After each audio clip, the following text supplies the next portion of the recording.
Bismillah,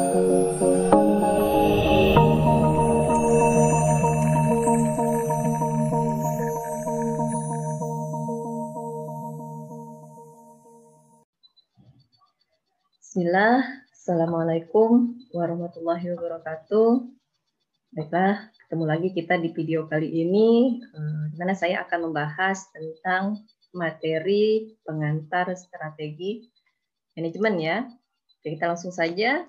Pengertian manajemen strategi, kalau kita artikan itu artinya sangat-sangat luas ya. Kalau kita bicara yang namanya manajemen. Nah, jadi di sini kita coba untuk membahas sedikit lah tentang pengertian manajemen strategi.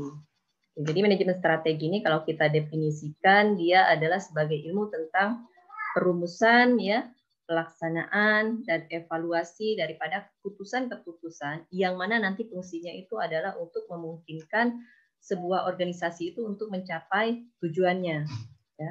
Jadi manajemen strategi ini terfokus kepada upaya untuk memadukan manajemen ya, terus pemasaran ya, keuangan bahkan sampai produksinya juga ya. Jadi tujuannya untuk apa tujuannya? Ya, tujuannya itu adalah untuk memanajemenkan strategi ini adalah untuk memanfaatkan ataupun untuk menciptakan ya peluang-peluang yang baru nantinya, tentunya yang berbeda juga di masa yang akan datang. Dan sering sekali biasanya perencanaan ini digunakan dalam jangka waktu yang panjang ya untuk mengoptimalkan kecenderungan-kecenderungan yang terjadi saat ini ya dan merencanakan sesuatu yang baru untuk masa yang akan datang. Oke, kita lanjut. Nah, strategi manajemen juga dikatakan suatu proses yang direncanakan secara sistematis, tentunya oleh manajemen untuk merumuskan strategi, menjalankan strategi, dan mengevaluasi strategi dalam rangka yang menyediakan nilai-nilai yang terbaik tentunya ya bagi si pelanggan untuk mewujudkan sebuah visi organisasi itu sendiri. Kemudian manajemen strategi ini juga suatu proses yang digunakan oleh manajer dan karyawannya juga ya untuk merumuskan dan mengimplementasikan strategi dalam penyediaan customer value terbaik tentunya ya untuk mewujudkan visi organisasi manajer yang dilakukan untuk pengembangan strategi organisasinya. Oke, kita next ya.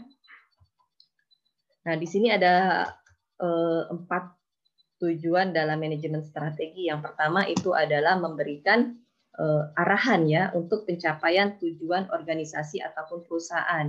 Nah, di sini manajer strategi itu harus mampu menunjukkan kepada semua pihak ya kemana sih arah tujuan organisasi atau perusahaan ini ya. Jadi karena arah yang jelas tentunya akan dapat dijadikan landasan untuk mengendalikan dan mengevaluasi dari sebuah keberhasilan organisasi ataupun perusahaan. Oke. Yang kedua adalah membantu memikirkan kepentingan berbagai pihak. Nah, di sini organisasi atau perusahaan itu harus mempertemukan ya kebutuhan dari berbagai pihak tentunya ya, baik pemasok, karyawan, ya, terus misalkan pemegang sahamnya, ya, dan bahkan sampai masyarakat luas pun ya untuk ini akan penting ya untuk memegang peran ya terhadap suksesnya dari setiap perubahan dari setiap sukses atau gagalnya perusahaan ataupun organisasi tersebut tentunya ya. Oke. Yang ketiga itu adalah mengantisipasi setiap perubahan ya kembali secara merata. Nah, di sini peran manajemen strategi ini sangat memungkinkan efektivitas ya untuk antisipasi perubahan dan menyiapkan pedoman dan pengendalian ya sehingga nanti akan dapat memperluas kerangka waktu yang dipunya ya ataupun berpikirnya ya untuk dilakukan nanti secara perspektif tentunya ya dan juga memahami kontribusi yang baik untuk hari ini dan hari berikutnya. Oke, kita next ya. Yang terakhir di sini berhubungan dengan efisien dan efektivitas. Tadi sudah kita singgung sedikit tentang efektivitas ya.